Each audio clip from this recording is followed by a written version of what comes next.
ದೇವರಿಗೆ ಮಹಿಮೆ ಉಂಟಾಗಲಿ. ನಮ್ಮ ಪರಿಶುದ್ಧ ಗ್ರಂಥ ಬೈಬಲ್ ಪೂರ್ತಿ ದೇವರ ಮಾತಾಗಿದೆ. ಅದು ಬಂದು ದೇವರು ಮಾತಾಡಿರೋ ಪ್ರತಿಯೊಂದು ಮಾತು. ಒಬ್ಬರು ಸೇವಕರುಗಳು ಡಿಸ್ಕಸ್ ಮಾಡೋದನ್ನು ನಾನು ಕೇಳಿದೆ. ಪ್ರಾರಂಭದಿಂದ ಅಂದರೆ ಆದಿಕಾಂಡದಿಂದ ಪ್ರಕಟಣೆವರೆಗೂ ಬರೆದಿದ್ದಾರೆ. ಹಳೆದೊಂದು 4000 ವರ್ಷಗಳು, ಹೊಸದು ಯೇಸುಸ್ವಾಮಿ ಬಂದಾದ ಮೇಲೆ ಒಂದು ವರ್ಷ ಬರೆದಿದ್ದಾರೆ. ಎಷ್ಟೋ ಕಾಲ ಡಿಫ್ರೆನ್ಸ್ ಇದೆ. ಆದರೆ ಓದಿದ್ರೆ ಎಲ್ಲವನ್ನು ದೇವರ ಕಡೆಗೆ ತಿರುಗಿಸುವಂಥದ್ದಾಗಿದೆ. ಎಲ್ಲವೂ ದೇವರ ಬಗ್ಗೆ ಮಾತಾಡುವುದಾಗಿ, ಎಲ್ಲವೂ ಆ ಕಾಲಕ್ಕೆ ತಕ್ಕಂತೆ ಫ್ಯೂಚರ್ ಬಗ್ಗೆ. ಇವಾಗ 2000 ವರ್ಷಗಳ ಹಿಂದೆ ಯೋಹಾನನ ಪ್ರಕಟಣೆಯನ್ನು ಬರೆದಿರೋದು ಇನ್ನೂ ಕಂಪ್ಲೀಟ್ ಆಗದೇ ಇರೋದು ಇದೆ. ಆಮೇಲೆ ಡ್ಯಾನಿಯಲ್ ಬರೆದಿರೋದು ಹಳೆ ಒಡಂಬಡಿಕೆಯಲ್ಲಿ ಇನ್ನೂ ಯೆರೂಸಲೇಮಲ್ಲಿ ಇಸ್ರೇಲ್ ಅನ್ನೋ ದೇಶ ಮತ್ತೆ ಹುಟ್ಟುತ್ತೆ. ಮತ್ತಲ್ಲಿ 3.5 ವರ್ಷ ಉಪದ್ರವಗಳಿದೆ. 1000 ವರ್ಷ ಆಳ್ವಿಕೆ ಮಾಡಬೇಕು. ಅವೆಲ್ಲ ಡ್ಯಾನಿಯಲಲ್ಲಿ ಇದ್ದರೂ ಕೂಡ ಅದು ಇನ್ನೂ ನೆರವೇರಬೇಕಾಗಿದೆ. 10 ಬೆರಳು ಕೊಟ್ಟಿದ್ದಾರೆ. ರೋಮರ್ ಆದಮೇಲೆ ಸಡನ್ನಾಗಿ 2 ವರ್ಷ ನಾವು ಬಂದುಬಿಟ್ಟಿವಿ. ಇನ್ನೂ 10 ಬೆರಳು ಅಂದರೆ ಯುರೋಪ್ ಯೂನಿಯನ್ ಬರಬೇಕಾಗಿದೆ. ಅದಿನ್ನೂ ನೆರವೇರಬೇಕಾಗಿದೆ. ಅಂದರೆ ಆದಿಕಾಂಡದಿಂದ ಇಲ್ಲಿವರೆಗೂ ಬರೆದ್ರೂ ಕೂಡ ನಾವು ಓದಬೇಕಾದ್ರೆ ಎಲ್ಲನೂ ದೇವ್ರ ಕಡೆಯೇ ನಡೆಸುವಂಥದ್ದಾಗಿದೆ. ಆಗಿಂದ ಈಗವರೆಗೂ ಅದೊಂದು ನಡೆಸ್ತಾ ಆ ತಕ್ಕ ಸಮಯಕ್ಕೆ ತಕ್ಕಂತೆ ಅದು ಬೋಧನೆ ಮಾಡ್ಕೊಳ್ತಾ ಹೋಗ್ತಾ ಇದೆ. ಈ ರೀತಿಯಾಗಿ ಸ್ಟೆಪ್ ಬೈ ಸ್ಟೆಪ್ ಆಗಿ ಯಾರೇ ಏನೇ ಎಷ್ಟೇ ವರ್ಷದಲ್ಲಿ ಬರೆದ್ರೂ ಕೂಡ ಅದು ಯೇಸುವೆ ದೇವರು ಅಂಥೇಳಿ ಹಳೆ ಒಡಂಬಡಿಕೆಯಿಂದ ಮರ್ಮವಾಗಿ ಯೆಹೋವ ದೇವರು, ಯೇಸು ಪ್ರಭು, ಪರಿಶುದ್ಧಾತ್ಮದ ಬಗ್ಗೆ ತಿಳಿಸುವಂಥದ್ದಾಗಿದೆ. ಇಷ್ಟು ಜ್ಞಾನವಾಗಿ ಬರೆದಿದ್ದಾರೆ. ಇದರಲ್ಲಿ ಚಂಚಲ ಮನಸ್ಸೊಂದು ಇಲ್ಲದ ಹಾಗೆ ಇದನ್ನು ಓದಿದ್ರೆ ಸಾಕು.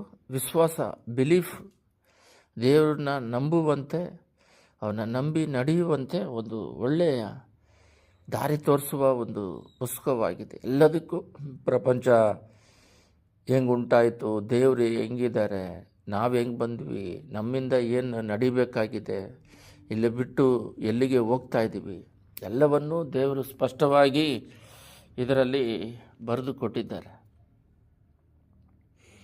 ಆದರೆ ನಾವೇನು ಮಾಡ್ತಾಯಿದ್ದೀವಿ ಅಂತ ಹೇಳಿದ್ರೆ, ಈ 4th ಸೆಂಚುರಿಯಲ್ಲಿ ದೇವರು ಹೇಳ್ದಿರೋದನ್ನು ನಾವು ಅಳವಡಿಸ್ಕೊಂಡು ಹೋಗ್ಬೇಕು. ಪುಲ್ಪಿಟ್ ಮೇಲಿಂದ ಮಾತಾಡೋರು ಜ್ಞಾನದಿಂದ ಬೈಬಲ್ ವಾಕ್ಯವನ್ನು ಧ್ಯಾನಿಸಿ ಮಾತಾಡಿದ್ರೆ ಸರಿ ಇರುತ್ತೆ. ಅವ್ರ ಸ್ವಂತ ಮಾಂಸದಲ್ಲಿ ಏನೋ ಮಾತಾಡಿದ್ರೆ ಅದು ಆ ಸೇವಕರು ಬಲ ಇಲ್ಲದೆ ಇರೋದರಿಂದ ಆತ್ಮಗಳು ಕೂಡ ಶಕ್ತಿ ಇಲ್ಲದ ಹಾಗೆ, ಆತ್ಮಿಕ ಬಲ, ವಿಶ್ವಾಸ, ನಂಬಿಕೆ ಇಲ್ಲದ ಹಾಗೆ ಹೋಗ್ತಾರೆ. ಆ ರೀತಿಯಾಗಿ ಏನಾಗಿದೆ ಅಂತ ಹೇಳಿದ್ರೆ, ಔಟ್ಸೈಡಿಂದ ಸಂಪ್ರದಾಯಗಳನ್ನ ತೆಗೆದು ಸಭೆಯಲ್ಲಿ ಇಟ್ಕೊಂಡು ಅದನ್ನೇ ನಡ್ಕೊಂಡು ದೇವರು ಅಲ್ಲಿ ಬೆಳೆಯೋದನ್ನು ಬಿಟ್ಬಿಟ್ಟಾಯಿತು. ಉದಾಹರಣೆಗೆ ಒಂದು ತಗೊಳ್ಳೋಣ, ಭಾಳ ಇದ್ದಾವೆ. ಅದರಲ್ಲಿ ಪ್ರಾರಂಭದಲ್ಲಿ 4ನೇ ಶತಮಾನದಲ್ಲಿ ಒಂದು ಹಬ್ಬ ಅಂತ ಆಚರಿಸ್ತಾ ಇದ್ದರು. ಒಂದು ಹೆಣ್ಣು ದೇವರು ಒಂದು ಮಗುನ ಇಟ್ಕೊಂಡು ಅದು ತಗೊಂಬಂದು ಕ್ರೈಸ್ತರಲ್ಲಿ ಇಟ್ಬಿಟ್ಟು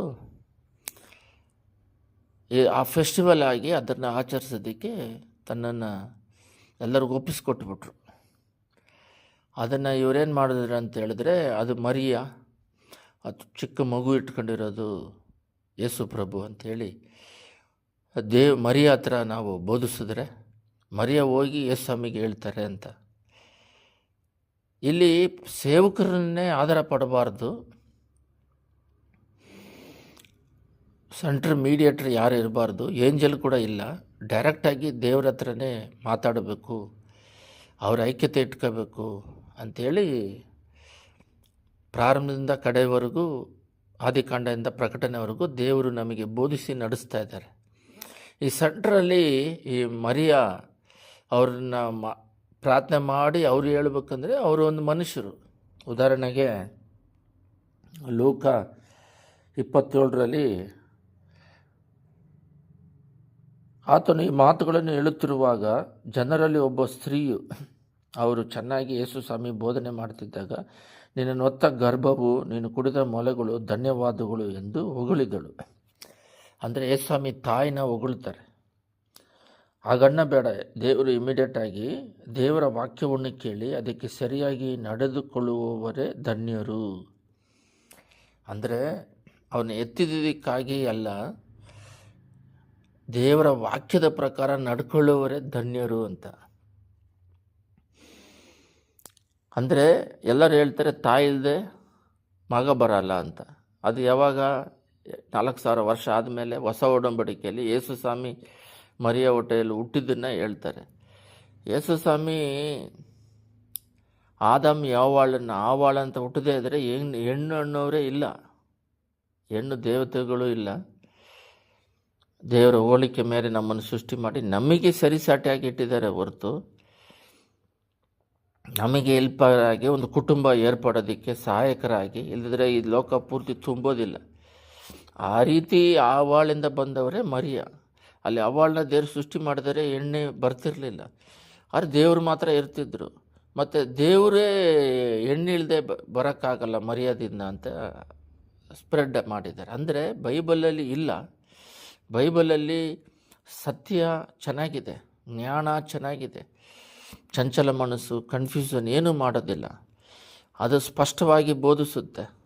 ಕೆಟ್ಟದಿದೆ, ಆ ಕೆಟ್ಟದ್ದು ಮಾಡೋದ್ರಿಂದ ಅನಾಹುತಗಳು ಏನಾಗಿದೆ, ಒಳ್ಳೆಯದು ಮಾಡೋರಿಗೆ ಫ್ಯೂಚರ್ ಏನಿದೆ, ತಪ್ಪು ಮಾಡಿ ಮನ ತಿರುಗಿದವರಿಗೆ ಯಾವ ಥರ ಬ್ಲೆಸ್ಸಿಂಗ್ ಇದೆ, ತಪ್ಪು ಮಾಡಿ ಅದನ್ನು ಒಪ್ಕೊಳ್ಳದೆ ಹಿಂಜರಿದು ಹೋದವರ ಗತಿ ಏನಾಗಿದೆ, ಯಾರೆಲ್ಲ ಪರಲೋಕ ರಾಜ್ಯಕ್ಕೆ ಹೋಗಿದ್ದಾರೆ, ಯಾರೆಲ್ಲ ಹೋಗಿಲ್ಲ, ಯಾರೆಲ್ಲ ದೇವ್ರ ಮಾತಿಗೆ ವಿಧೇಯರಾಗಿ ನಡೆಯೋದಿಲ್ಲ, ಎಲ್ಲ ಸ್ಪಷ್ಟವಾಗಿ ಕೊಟ್ಟಿದ್ದಾರೆ. ದೇವರ ಮಾತನ್ನು ಕೇಳಿ ನಡೆಯುವಂಥವ್ರೆ.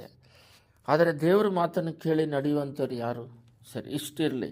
ಅಪೊಸ್ತಲರು ಯೇಸಮ್ಮಿ ಮರಣ ಹೊಂದಿದ್ರು, ಕಲ್ಲಿನ ಮೇಲೆ ನಿಂತು ನಾನು ಹೋಗ್ತೀನಿ ಅಂತ ಹೇಳಿದ ತಕ್ಷಣ ಆಕಾಶಕ್ಕೆ ಒಯ್ಯಲ್ಪಟ್ಟರು. ಇಲ್ಲಿ ಇಸ್ರೇಲ್ ಅವರು ಮರಣ ಹೊಂದಿ 40 ದಿನ ಇದ್ದ ಮೇಲೆ ಆಕಾಶಕ್ಕೆ ಹಂಗೆ ಒಯ್ಯಲ್ಪಟ್ರು ಅಂತ ಆ್ಯಕ್ಟ್ಸ್ 1ರಲ್ಲಿ ಇದೆ. ಅದರಲ್ಲೇ 14ರಲ್ಲಿ ಎಲ್ಲರೂ ಯೇಸು ಸ್ವಾಮಿ ಹೇಳ್ತಾರೆ, 50 ದಿನ ಆದಮೇಲೆ ಎಲ್ಲರೂ ಒಂದು ಜಾಗದಲ್ಲಿ ಕೂಡಿ ಇರ್ರಿ, ಆವಾಗ ನಾನು ಅಲ್ಲೇ ಪರಿಶುದ್ಧಾತ್ಮವನ್ನು ಕಳಿಸ್ತಾರಲ್ಲ, ಒಂದು ಏಕ ಮನಸ್ಸಿನಿಂದ ಅಲ್ಲಿ ಕೂಡಿದ್ದಾಗ ಪರಿಶುದ್ಧಾತ್ಮ ಇಳಿದು ಬರುತ್ತಾರೆ. ಫಸ್ಟ್ ಟೈಮ್ ಎಕ್ಸ್ಟ್ರಾಡಿನರಿ ಪವರ್, ಅಲ್ಲಿ ಹೋಲಿ ಸ್ಪಿರಿಟನ್ನು ಎಲ್ಲರ ಮೇಲೆ ಚೆಲ್ತಾರೆ. ಆ ಟೈಮಲ್ಲಿ ಅವರ ಶಿಷ್ಯಂದರು 13ರಲ್ಲಿ ಇದೆ ನೋಡಿ, ಪೇತ್ರ, ಯೋನ, ಯಾಕೋಬ, ಅಂದ್ರೆಯ, ಫಿಲಿಪು ಎಲ್ಲರೂ ಮೇಲನ್ಸಿಗೆಯಲ್ಲಿ ಕೂತ್ಕೊಂಡಿರ್ತಾರೆ. ಆಗ ಯಾಕೋಬ, ಯೂದ ಇವರೆಲ್ಲರೂ ಏಕ ಮನಸ್ಸುಳ್ಳರೆ ದೇವರನ್ನು ಪ್ರಾರ್ಥನೆ ನಿರತರಾಗಿದ್ದರು. ಸ್ಪಷ್ಟವಾಗಿದೆ 14ರಲ್ಲಿ 1:14 ಅಪೊಸ್ತಲರಲ್ಲಿ. ಕೆಲವು ಮಂದಿ ಹೆಂಗಸರು ಯೇಸುವಿನ ತಾಯಾದ ಮರಿಯಳು ಆತನ ತಮ್ಮಂದಿರು ಅವರ ಸಂಗಡ ಇದ್ದರು. ಆ ಪರಿಶುದ್ಧಾತ್ಮ ಅಭಿಷೇಕ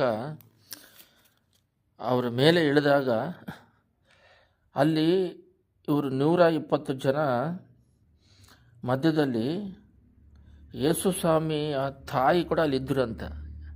ಅವರಿಗೆ ಅಭಿಷೇಕ ಬೇಕಂತ ಅಲ್ಲಿ ಕೂತ್ಕೊಂಡು ಹೊಂದ್ಕೊಂತಾರೆ ಅವರು. ಅಂದರೆ ದೇವರು ಅವರನ್ನು ಯೂಸ್ ಮಾಡಿದ್ದಕ್ಕೆ ದೇವರು ಅವ್ರನ್ನ ಬ್ಲೆಸ್ ಮಾಡ್ತಾರೆ. ಅವ್ರು ಮಾಡಿರೋ ತಪ್ಪಿಗೆ ಏನಾದರೂ ಮಾಡಿದರೆ ಅವರು ಕೂಡ ಕ್ಷಮಾಪಣೆ ಕೇಳಬೇಕಾಗಿದೆ. ಎರಡನೇದು, ಅವರು ಪಾಪವನ್ನು ಕ್ಷಮಿಸೋದಾಗಲಿ ದೇವರಲ್ಲ. ಅವರು ವ್ಯಾಧಿ ಓಡಿಸಿದ್ದು, ದೆವ್ವ ಓಡಿಸಿದ್ದು, ನಮಗೋಸ್ಕರ ಪ್ರಾಣ ಕೊಟ್ಟು ತ್ಯಾಗ ಮಾಡಿದ್ದಾಗಲಿ, ಸಮಾಧಾನ ಕೊಡೋದಾಗಲಿ, ಅವರು ದೇವರಿಗಿನ್ನ ದೊಡ್ಡವರಾಗಿದ್ದರೇ ಅವ್ರ ಹತ್ರ ಬೇಡಿ ಅವರು ಹೋಗಿ ಹೇಳೋಕ್ಕೆ. ಉದಾಹರಣೆಗೆ ಪ್ರಪಂಚ ಪೂರ್ತಿ ಜನಗಳು ದೇವ್ರ ಹತ್ರ ಬೇಡ್ತಾ ಇದ್ದಾರೆ. ಅವರು ದೇವರಾಗಿದ್ದರೆ ಮಾತ್ರ ಪ್ರಾರ್ಥನೆ ಕೇಳೋಕ್ಕಾಗುತ್ತೆ. ಇಲ್ಲೂ ಇಂಡಿಯಾದಲ್ಲೊಬ್ಬ, ಆಸ್ಟ್ರೇಲಿಯಾದಲ್ಲೊಬ್ಬರು, ಅಮೇರಿಕಾದಲ್ಲೊಬ್ಬರು, ಇಂಗ್ಲೆಂಡಲ್ಲಿ, ಜರ್ಮನಿಯಲ್ಲಿ ಯಾರೋ ಒಬ್ಬರು ಯಾವುದೋ ದೇಶದಿಂದ 1,000 ಜನ ಪ್ರೇಯರ್ ಮಾಡಿದ್ರೆ ಅದನ್ನೆಲ್ಲ ಜ್ಞಾಪಕ ಇಟ್ಕೊಂಡು ಅದನ್ನು ಹೋಗಿ ಯೇಸು ಸ್ವಾಮಿ ಹತ್ರ ಈ ಥರ ಬೇಡ್ತಾ ಇದ್ದಾರೆ ಅಂತ ಹೇಳೋದಕ್ಕೆ